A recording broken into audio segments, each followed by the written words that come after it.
ప్రపంచ పర్యావరణ దినోత్సవం సందర్భంగా విశాఖలో ముఖ్యమంత్రి నారా చంద్రబాబు నాయుడు గారు పర్యావరణ పరిరక్షణపై కీలక సందేశం ఇచ్చారు.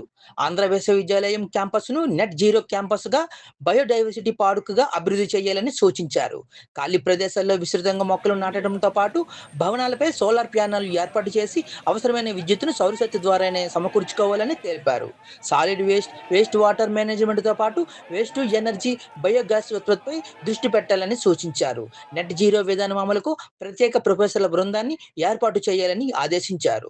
విద్యార్థులకు నాలెడ్జ్ హబ్గా ఏఈను తీర్చిదిద్దేందుకు బ్లూ ప్రింట్ సిద్ధం చేస్తున్నట్లు వెల్లడించారు. పర్యావరణ దినోత్సవం సందర్భంగా ఏయూ క్యాంపస్ నుంచి నోవెటల్ వరకు సైకిల్ ర్యాలీలో పాల్గొన్న సీఎం సైక్లింగ్ను జీవన విధానంగా మార్చుకోవాలని పిలుపునిచ్చారు. విశాఖలో ప్రత్యేక సైక్లింగ్ ట్రాక్తో పాటు నగరంలో 50% గ్రీనరీ పెంపు, కాలుష్య నియంత్రణకు సమగ్ర చర్యలు చేపడుతున్నట్లు తెలిపారు. 5 కోట్ల సీడ్ బాల్స్ ద్వారా పచ్చదనం పెంపునకు కృషి జరుగుతుందని పేర్కొన్నారు.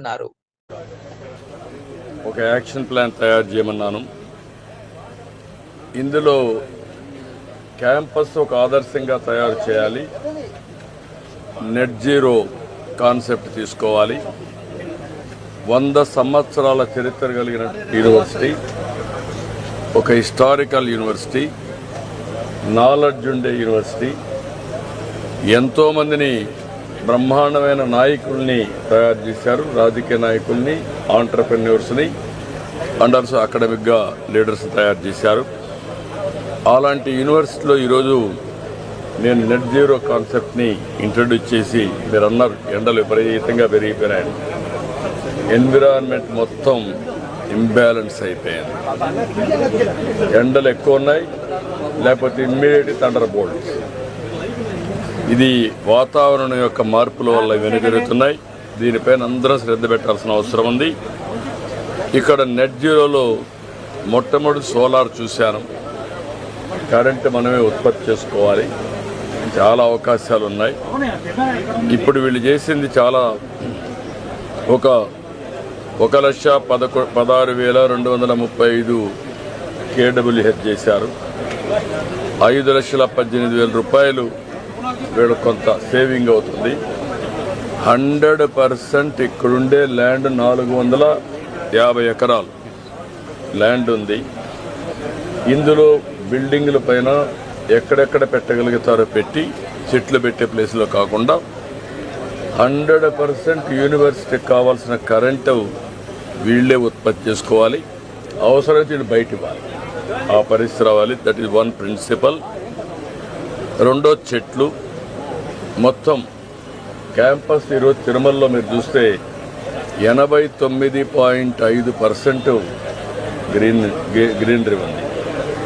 దానివల్ల ఈరోజు అక్కడ పోతే ఒక మ్యాక్సిమం డిఫరెన్స్ కనపడుస్తుంది. ఎండలకు టెంపరేచర్ కానీ, ఎండలు కానీ, ఇవన్నీ కూడా చాలా డిఫరెన్స్ వస్తాయి.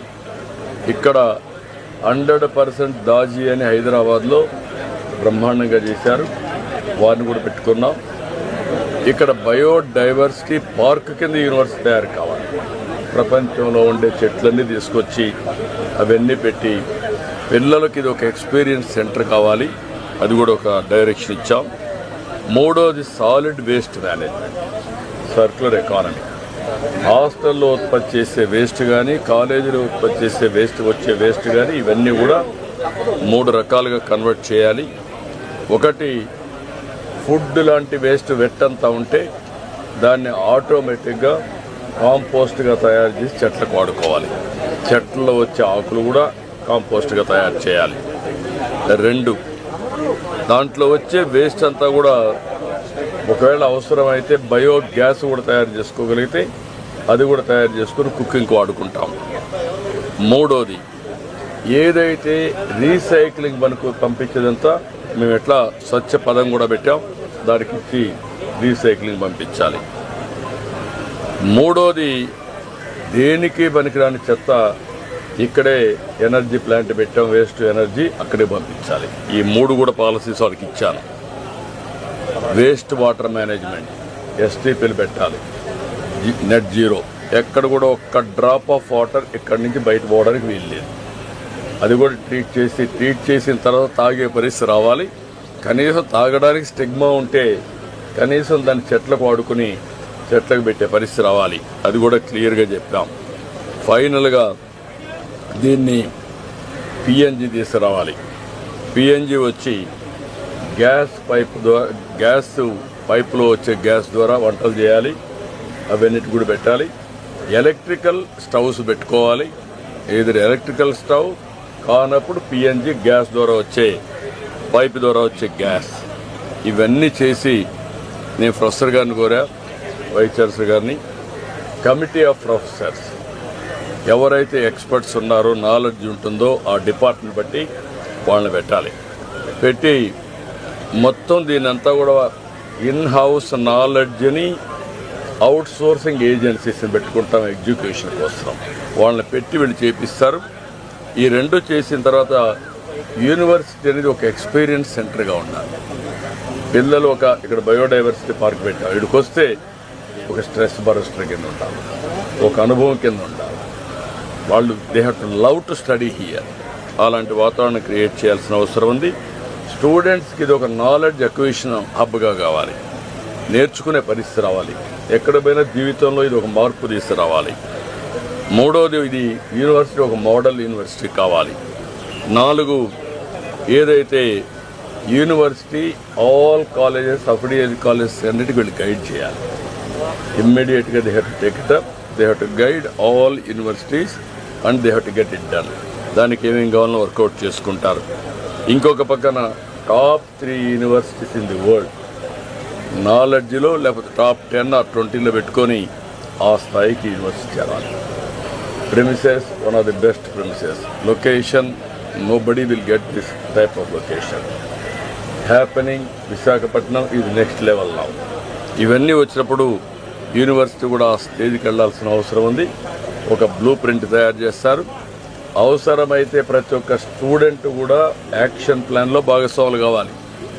వాళ్ళకందరికీ ఇచ్చిన తర్వాత వాళ్ళు కూడా ఐడియాస్ ఇస్తే అవి కూడా తీసుకొని ఇంటిగ్రేట్ చేసి లెక్చరర్స్, ఆల్ స్టాఫ్, అదే సమయంలో స్టూడెంట్స్ అందరూ కలిసి దీన్ని తయారు చేస్తారు. రెండోది, ఈరోజు ఎన్విరాన్మెంట్ డే కాబట్టి నేను కూడా సైకిల్లో వెళ్తాను. మళ్ళీ సైకిల్లోనే వస్తాను. ఈరోజు మొదటి ప్రారంభం అందరికీ చెప్పాను. హియర్ ఆఫ్టర్ వర్డ్స్ వీలైనంత వరకు సైకిల్లో తిరిగితే ఏదో ఫోటోల కోసం కాదు, అది ఒక అలవాటు కావాలి, వే ఆఫ్ లైఫ్ కావాలి. ఎలక్ట్రికల్ సైకిల్స్ వచ్చేసాయి. ఒకటి కొనుక్కుంటే ఓపిక ఉంటే పెడలింగ్, ఓపిక లేకపోతే ఎలక్ట్రికల్. రెండోది, దీనివల్ల మీకు అడ్వాంటేజ్ ఏంటంటే ఎక్సర్సైజ్, ఫిట్నెస్ పర్ఫెక్ట్గా ఉంటుంది. ఇక్కడ విశాఖపట్నంలో కూడా ఈ సిటీలో వాకింగ్ పాత్ కూడా తయారు చేస్తాం. సైక్లింగ్ పాత్స్ ఎన్ని వీలైతే తయారు చేస్తాం. సెపరేట్గా ఉంటాయి. ఎవరు పోవాలన్నా సైకిల్లో కూడా పోయి వస్తూ ఉంటారు ఆఫీసులకి.